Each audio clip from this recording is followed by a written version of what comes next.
마가복음 4장 1절부터 9절까지의 말씀을 가지고 들을 귀가 있는 자라는 제목으로 하나님의 말씀을 함께 상고합니다. 예수께서 다시 바닷가에서 가르치시니 큰 무리가 모여들거늘 예수께서 바다에 떠 있는 배에 올라앉으시고 온 무리는 바닷가 육지에 있더라. 이에 예수께서 여러 가지 비유로 가르치시니 그 가르치시는 중에 그들에게 이르시되 들으라. 씨를 뿌리는 자가 뿌리러 나가서 뿌릴새 더러는 길가에 떨어짐에 새들이 와서 먹어버렸고, 더러는 흙이 얇은 돌밭에 떨어짐에 흙이 깊지 아니하므로 곧 싹이 나오나 해가 돋은 후에 타서 뿌리가 없으므로 말랐고, 더러는 가시떨기에 떨어짐에 가시가 자라 기운을 막음으로 결실하지 못하였고, 더러는 좋은 땅에 떨어짐에 자라 무성하여 결실하였으니 30배나 60배나 100배가 되었느니라 하시고, 또 이르시되 들을 귀 있는 자는 들으라 하시니라. 예수께서는 배 위에 앉아 바닷가에 모인 많은 사람들을 가르치셨습니다. 항상 예수님 곁에는 수많은 사람들이 몰려들었지만 주님은 자기를 찾는 사람들의 마음을 사려 하기보단 오직 천국 복음, 하나님 나라의 은혜의 복음을 힘써 가르치셨습니다. 특별히 예수님의 가르침에는 비유가 참 많았는데요.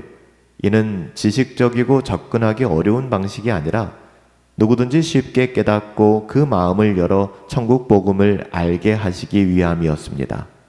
오늘 씨 뿌리는 사람의 비유 역시도 단순한 농사의 이야기가 아니라 하나님 나라의 말씀이 사람들의 마음에 어떻게 역사하시는지를 당시 사람들에게 알기 쉬운 일상의 비유를 통하여 이야기해 주신 거예요. 오늘 우리 역시 이 씨 뿌리는 사람의 비유를 통해 우리의 마음밭을 진중하게 돌아볼 수 있어야 합니다. 3절부터 4절에 보시면 씨를 뿌리는 자가 뿌리러 나가서 뿌릴새 더러는 길가에 떨어짐에 새들이 와서 먹어버렸다 라고 이야기합니다. 여기서 씨앗은 하나님의 말씀입니다. 그리고 그 씨를 뿌리는 사람은 단순히 설교자가 아니라 궁극적으로 하나님 자신을 의미하는 것이죠. 하나님은 오늘도 변함없이 말씀의 씨앗을 당신이 택하신 말씀 사역자들을 통하여 뿌리고 계신 거예요. 그러나 문제는 그 씨앗이 어디에 떨어졌는가가 문제입니다. 씨앗이 문제가 있는 것도 씨를 뿌리는 사람이 문제가 있는 것도 아닙니다. 문제는 그 씨가 어디에 떨어졌는가, 밭에 문제가 있다는 것입니다. 어떤 씨앗은 길가에 떨어졌습니다.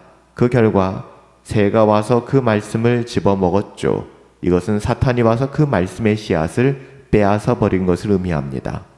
이는 말씀을 잘 듣기는 하지만, 그래서 그 말씀이 어떠한가 잘 알고도 있는 것 같지만 정작 그 말씀이 그 영혼 깊숙한 곳에 심기지 못하게 되었다는 것입니다. 그래서 결국에는 하나님의 뜻이 아니라 자신의 어떠함을 따라 사탄이 지도하는 대로 삶을 살아가게 된다는 거예요.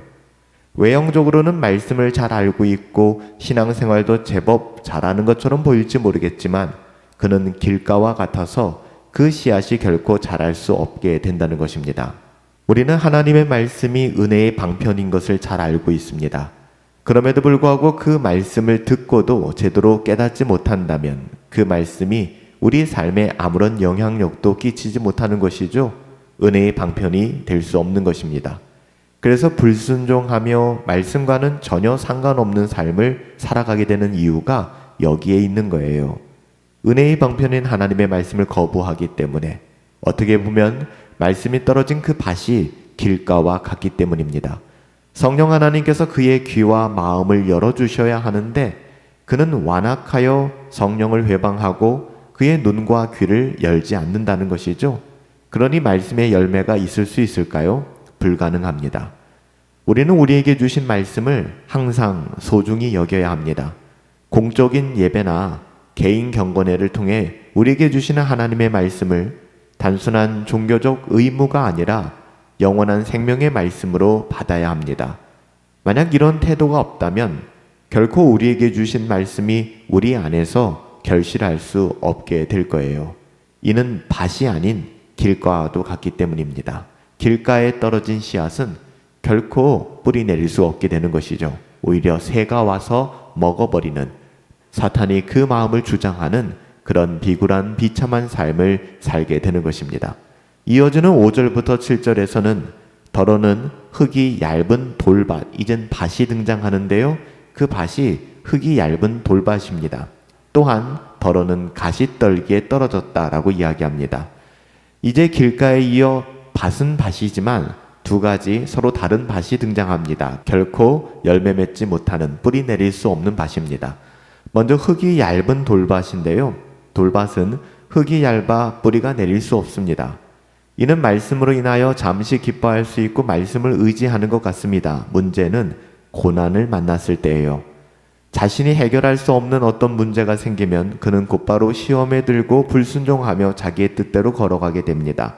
이런 사람을 흙이 얇은 돌밭이라고 말씀하신 거예요. 또 다른 밭은 가시떨기입니다. 이는 세상의 염려, 재물의 유혹이 너무 커서 말씀을 질식시켜버리는 거예요. 결국 열매 맺지 못하게 되죠. 밭에 잡초가 많으면 식물이 제대로 자랄 수 있을까요? 불가능하잖아요. 그래서 농부는 끝없이 여름철 잡초를 제거하는 것입니다. 영양분을 잡초가 다 빼앗아 가니까. 하나님의 말씀이 있기는 하는데 세상의 염려, 재물의 유혹, 이것의 말씀이 질식당하는 것이죠. 그 사람 안에는 세상의 가치가 가득하기에 결국에는 하나님의 말씀은 그 사람의 선택과 결정에서 후순위가 되어버리고 마는 거예요. 이런 상태는 인간의 마음이 죄성에 물들어 스스로의 힘으로는 하나님의 말씀을 붙들 힘이 없음을 잘 보여주는 대목입니다. 우리가 이것을 전적 타락 또는 전적 무능력 교리로 이야기합니다. 죄로 부패한 우리의 본성은 말씀이 깊이 뿌리 내리도록 허락하지 않습니다. 그래서 오직 성령의 새롭게 하심만이 있을 때 말씀이 우리의 마음에 살아 역사할 수 있는 거예요. 타락한 인간의 마음은 길가와 얇은 흙이 덮인 돌밭, 잡초가 가득한 밭과 같습니다. 그래서 우리에게는 거듭남의 은혜가 필요한 거예요. 날마다 말씀 앞에서 우리의 마음을 정직히 비추어 보고 회개의 은혜를 구해야 하는 것이죠. 그렇게 하나님의 은혜로 거듭나 회개를 누리는 상태, 그것이 8절, 9절에서 말하는 좋은 땅, 열매 맺는 밭이에요. 앞에 이야기한 것은 불신자의 상태를 이야기하는 것이고요. 오직 신자의 마음은 8절에서 9절에 이야기하는 열매 맺는 좋은 땅입니다. 더러는 좋은 땅에 떨어짐에 자라 무성하여 결실하였으니 30배나 60배나 100배가 되었느니라. 좋은 땅은 말씀을 듣고 받아서 결실하는 영혼을 이야기합니다. 결실한다는 것은 말씀을 누리고 순종하는 삶을 이야기하고요. 지식의 축적으로 끝나는 것이 아니라 하나님의 말씀을 사랑하고 하나님께 순종하는 것을 이야기합니다. 이것이 거듭난 신자의 마음입니다. 이런 말씀의 결실은 사람의 뜻과 의지가 아니라 오직 말씀을 통해 역사하시는 성령의 은혜로 이루어지는 것입니다. 그래서 참된 믿음은 반드시 열매로 증명되게 되어 있는 거예요. 열매의 크기는 다 다를 수 있지만 거듭난 신자는 좋은 밭의 공통점은 모두가 한결같이 결실한다는 것입니다. 열매의 크기는 다를 수 있습니다. 중요한 것은 생명이 있기에 반드시 결실하게 된다는 것입니다. 하나님은 결코 헛되이 말씀을 뿌리지 않으시며 뿌려진 말씀은 하나님께서 택하신 백성들을 통하여 반드시 그 목적을 이루어 가게 되는 거예요. 신자는 길가나 돌밭 그리고 잡초가 무성한 밭일 수 없습니다. 이는 연약함이 아니라 불신앙을 의미하는 것입니다. 이러한 성품을 연약함으로 이해해서는 안 돼요. 혹은 거듭났지만 성화되기 이전의 상태를 이야기하는 것이 아닙니다.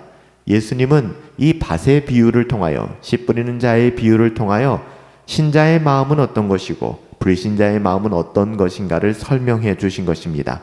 길가와 돌밭, 잡초가 무성한 밭은 거듭나지 않은 불신자의 상태를 이야기하는 것이고요. 하나님의 은혜로 거듭난 하나님의 자녀들은 결실하는 좋은 땅을 이야기하는 것입니다. 좋은 밭을 이야기하는 것이죠. 은혜로 거듭난 신자들이라면 그는 좋은 땅일 수밖에 없습니다. 좋은 땅은, 좋은 밭은 우리의 노력으로 되는 것이 아니라 오직 은혜로 가능한 것입니다. 그렇게 거듭난 하나님의 자녀들은 말씀을 사랑하고 인내하며 소망하게 되죠. 단순히 말씀을 듣는 데서 그치지 않고 그의 삶의 모든 영역에서 삶으로 살아내고 순종합니다. 이처럼 믿음은 거듭난 순종의 열매로 증명되는 거예요. 주님은 마지막 9절에서 이렇게 강조하셨습니다. 비유로 말씀하시되 들을 귀 있는 자는 들으라. 여기서 들을 귀는 단순히 소리를 듣는 귀가 아니라 믿음으로 듣는 귀를 의미하죠. 말씀은 모든 사람에게 선포되지만 오직 믿음으로 듣는 좋은 밭, 좋은 땅에 거하는 사람들에게만 합당한 열매를 맺게 되는 것입니다. 주님은 우리에게도 동일하게 말씀하세요. 들을 귀 있는 자는 들으라. 우리의 마음은 길가입니까? 돌밭입니까? 가시밭길입니까? 아니잖아요. 우리는 은혜로 구원받은 하나님의 자녀들입니다. 당연히 좋은 밭이죠. 주님의 말씀을 받아 30배, 60배, 100배 열매 맺을 수 있는 복된 인생 되시기를 예수님의 이름으로 축복합니다. 살아계신 아버지 하나님, 들을 귀 있는 자 되게 하여 주옵소서. 우리는 우리 주 예수 그리스도의 은혜로 거듭난 하나님의 자녀들입니다. 우리는 좋은 밭입니다. 30배, 60배, 100배 결실케 하여 주옵소서. 하나님의 자녀다움을 누리게 하여 주시옵시고 이 세상의 가치가 아닌 복음의 가치를 따라 믿음의 여정 살아갈 수 있도록 우리의 눈과 귀를 열어 주시옵소서. 존귀하신 예수님의 이름으로 기도하옵나이다. 아멘.